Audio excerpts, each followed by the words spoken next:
வணக்கம் பிரதர்ஸ். இது வந்து டாடா ஏஸ் டயனமா. இந்த பாருங்கள் டாடா ஏஸ் நிற்கிது பாருங்கள். இந்த வண்டியோட டயனமா இது. இதில் பார்த்தீங்க அப்படின்னா அந்த பாருங்கள் ஒரு ப்ரெஸ் ஹோல்டர் ஓடுதில் அது தேஞ்சு போச்சு. அதே மாதிரி ப்ரெஸ்ஸும் பார்த்தீங்கன்னா உங்களுக்குள்ளே பார்த்தீங்கன்னா ரொம்ப தேஞ்சு போச்சு. ஆமாம், கட் அவுட்ரு வந்து உங்களுக்கு வீக்கு, சார்ஜ் ஏறல. அதனால் கட் அவுட்ரு மாற்ற போகிறேன். இந்த காயில் ரவுண்டிங் காயில் இருக்குல்ல, அதையும் டெஸ்ட் பண்ணேன். இது வீக்காக இருந்தாலும் இப்போ திருப்பியும் புதுசாக வைண்டிங் பண்ணி போட போகிறோம். ஓகேங்களா? ஆமாம், dynamo repair, Tata Ace dynamo repair fix பண்ணிவிட்டு சொல்கிறேன். நாளைக்கு போய்ட்டு டயனமா இந்த பாருங்கள் ஃபிட் பண்ணியாச்சு, எல்லாமே ஃபிட் பண்ணியாச்சு.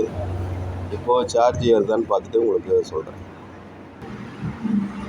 நண்பர்களே, இந்த டயனமா வந்தால் 12 வோல்ட் காமிக்குது உங்களுக்கு.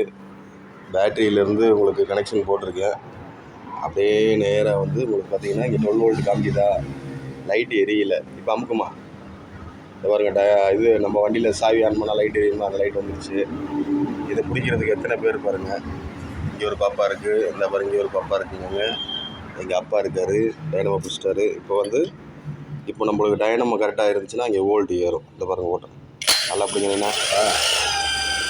பார்த்தீங்கன்னா 13.5 வோல்ட்டு. ஓகேவா? 13.5 ஏன்னா இது வந்து மெதுவாக சுற்றுது. டாடா ஏஸில் ஸ்பீடாக சுற்றும், அதனால் 14 வோல்ட் வரும். லைட் உங்களுக்கு ஆஃப் ஆகிடுச்சு, லைட் வந்துடுச்சு. ஓகேவா?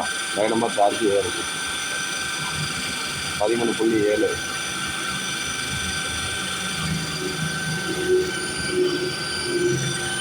ஓகேவா? இப்போ விட்ட உடனே லைட் வந்துடும்.